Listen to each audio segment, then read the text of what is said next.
छात्रों, इतिहास में पाल वंश बहुत ही महत्वपूर्ण है।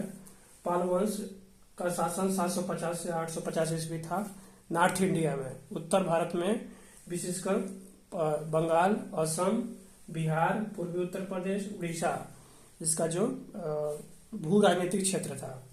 इसके संस्थापक, जो पाल वंश के संस्थापक हैं, वह हैं गोपाल। 750 से 770 इनका कार्यकाल था। 20 साल तक इन्होंने शासन किया। पाल वंश की स्थापना भी इन्होंने ही की। पाल वंश का जो समय सीमा है 750 से 850 ईस्वी, मतलब 100 साल। और इसमें 3 लोगों ने शासन किया जो मुख्य हैं, ताकतवर थे। पहले तो इसके संस्थापक गोपाल थे, दूसरे धर्मपाल, तीसरे देवपाल। तो गोपाल 750 से 770 ईस्वी।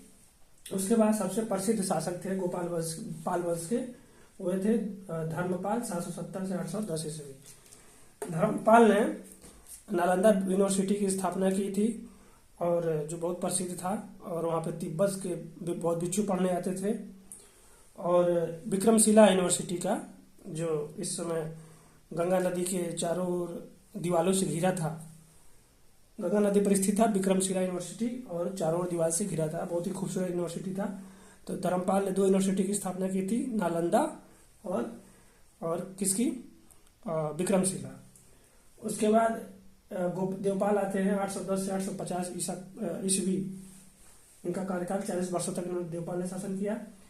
धर्मपाल ने अपने राज्य को नॉर्थ इंडिया में बढ़ाना चाहा, विशेषकर कन्नौज पर इन्होंने कुछ समय तक शासन भी किया था। और इन्होंने ललितादित्य को, जो कश्मीर के राजा थे, उनको पराजित किया धर्मपाल ने। और क्योंकि ललितादित्य चाहते थे कि हम नॉर्थ इंडिया को अपने अधिकार में लेना है। प्रतिहार का जो गुर्जर प्रतिहार वंश था, जो मुख्यतः राजस्थान और गुजरात में फैला था, उनके कई राजाओं को धर्मपाल ने अपने अधीन कर लिया।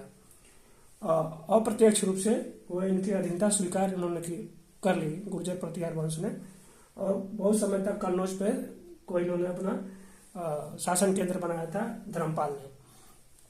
और संपूर्ण उत्तर प्रदेश, इस समय बिहार, और लड़ाई होती थी बनारस से लेकर आपका पटना तक। जो इस समय बनारस से लेकर पटना जो है, मुंगेर तक लड़ाई होती थी। इसी के लिए गुर्जर प्रतिहार में और पाल वंश में लड़ाई होती थी। धर्मपाल इसमें सबसे अग्रणी थे।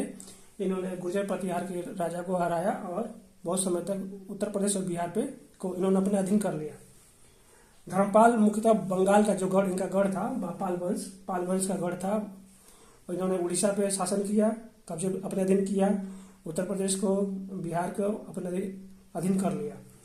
लेकिन नागभट्ट ने धर्मपाल को पराजित कर दिया। नागभट्ट गुर्जर प्रतिहार वंश का था, और उसने धर्मपाल को, नागभट्ट सेकेंड ने धर्मपाल को मुंगेर में हरा दिया।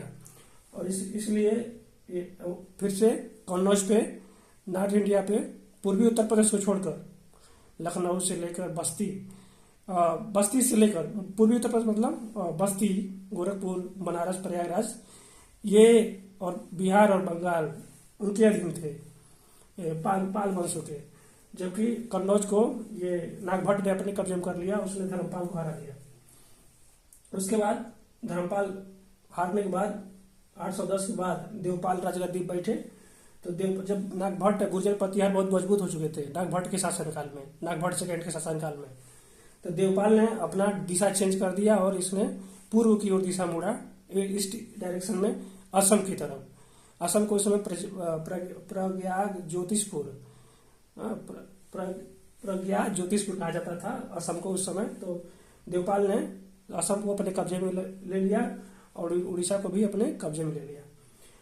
और देवपाल के समय जो ट्रेड था, धर्मपाल और देवपाल के समय जो ट्रेड था, वहाँ से साउथ ईस्ट एशिया से, म्यांमार से, जावा, सुमात्रा, जो उसमें आइलैंड हैं, उनसे बहुत बड़े पैमाने पर ट्रेड था। और वहाँ पर शैलेंद्र डिनास्टी थी, शैलेंद्र वंश। उन्होंने अपना दूत भेजा, एम्बेसडर भेजा धर्मपाल के दरबार में, और कहा कि मैं नालंदा में एक मोनास्ट्री स्थापित करना चाहता हूँ, उसके लिए 5 गांव दान में दे दीजिए। तो धर्मपाल ने 5 गांव दान में दे दिया शैलेंद्र डिनास्टी को, और उन्होंने मोनास्ट्री बनाया। वहाँ पे बौद्ध भिक्षुओं को रहने के लिए। तो इस प्रकार से बहुत ट्रेड जो है फला फूला साउथ ईस्ट एशिया से पाल वंश का। तो ये पाल वंश का कार्यकाल और इतिहास है। अब अगले वीडियो में हम गुर्जर प्रतिहार का पढ़ेंगे। तब तक के लिए थैंक यू।